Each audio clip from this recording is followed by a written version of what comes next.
How to play Warlock like the best people in the world. Right now on the left side, we have one of the top 3 Warlocks, and on the right side, we have a different one of the top 3 Warlocks. These are the questions I want to answer. What's the rotation?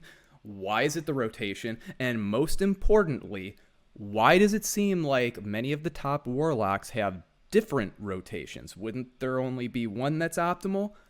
Of course. Let's go into why it appears they're doing different things, but they're actually doing the exact same rotations. Looking at the guy on the left, we see it appears that Chaos Bolt is cast before all the buffs and debuffs are on the boss.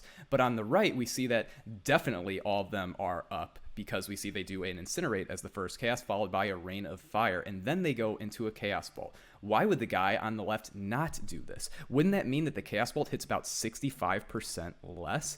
Of course. Well, it turns out that the Chaos Bolt is actually affected by an Incinerate and a Lake of Fire. The person on the left, their group enabled them to put a Lake of Fire under Baron before they started the fight. And they enabled their Warlock to be in position to have 100% uptime for casting. They didn't have to do that little parkour event where you jump to the boss. They got in position and then killed the final trash pack and activated the boss while they were in position. And this also means that they already had an Incinerate up from finishing that final mob. That's why they didn't have to do an Incinerate first either. Whereas the guy on the right, you'll see, they didn't have an Incinerate up. That's why they say apply buff here instead of refresh buff. Notice how it's refreshing all the other times. This guy, he never got an apply buff. It was up the entire fight. So really, when you compare the left and the right logs, you need to just shift this down a little bit. And then they're basically the same, except for one other thing, Immolate. Why is it used before Incinerate on the right but not the left? Well, that's just because since this guy got his first Incinerate off before the fight started, it most likely was about to expire when faced with the choice of would I Incinerate here or Immolate. Whereas the other guy who was not so fortunate had cast his Incinerate right on pull, and so it was not going to expire until 17 seconds in. Immolate was cast 8 seconds in, so this was an easy choice as long as Immolate is better. And it is. I'll explain that in a moment. So the guy on the left, just remember, he would have done this Immolate first.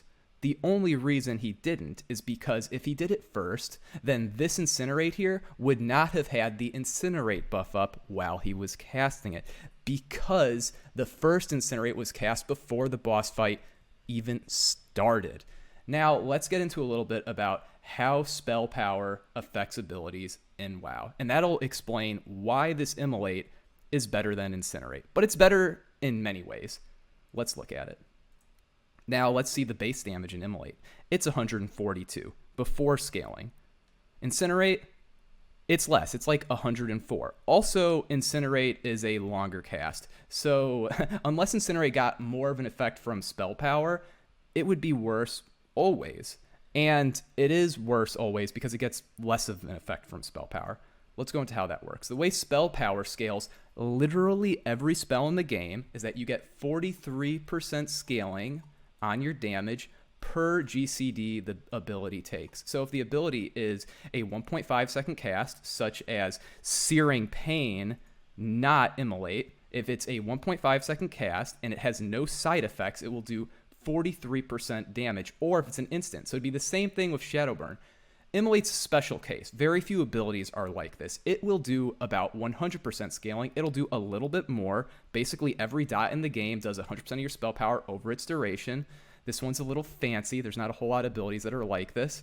But, needless to say, the effect on Incinerate, since it is 1.5 global cooldowns, it's going to be 1.5 times 43%, which is equal to about 63%. I did that in my head, so it's probably off by a little. Don't criticize me.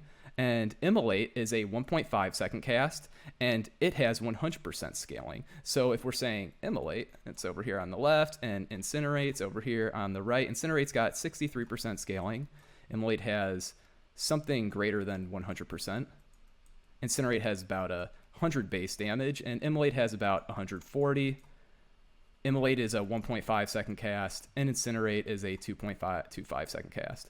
So Immolate is literally better in every way. There is no way in which Incinerate is better unless you need the damage to all be dealt right this second. Like Immolate in the last second of a boss fight is going to do less DPS than Incinerate because the dot's worthless. Speaking of dots, which ones ever get used, if any? And generally, the shadow ones don't get used at all. But if the fight has an immune portion, or any time where there's forced downtime and you're still able to cast spells, you might as well apply a dot. So you could think of the immunity phases in Gelihast or Akumai. You could be putting up dots during then instead of hitting him for ones with incinerates.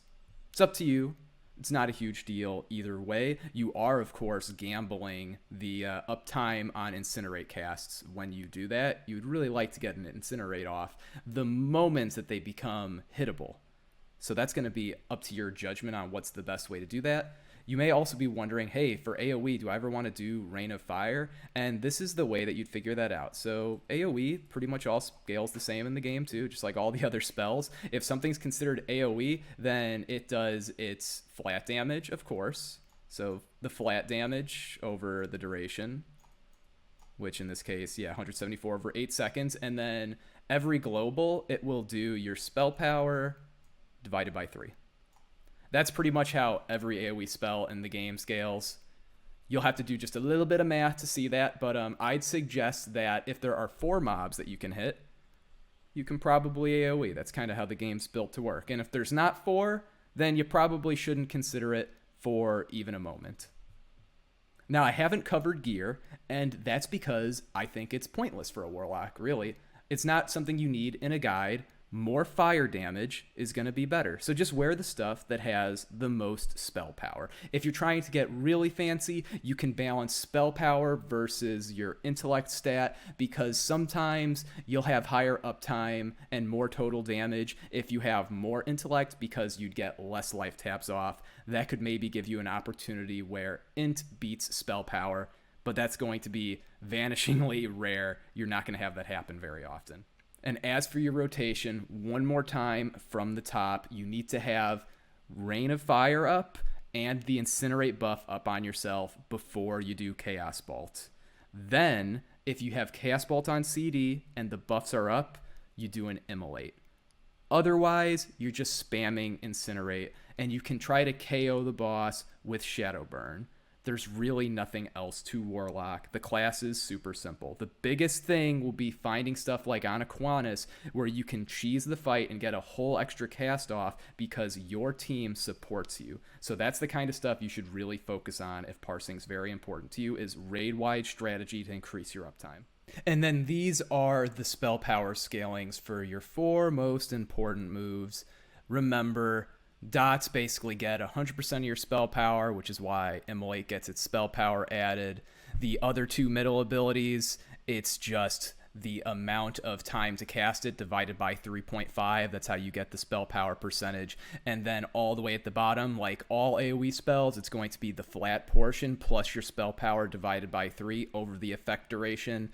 Since this effect lasts 8 seconds, it's kind of crappy, whereas Arcane Explosion is instant, and so it does way more damage per second than Rain of Fire, which is one of the reasons that mages clown Warlocks at AoE in Classic.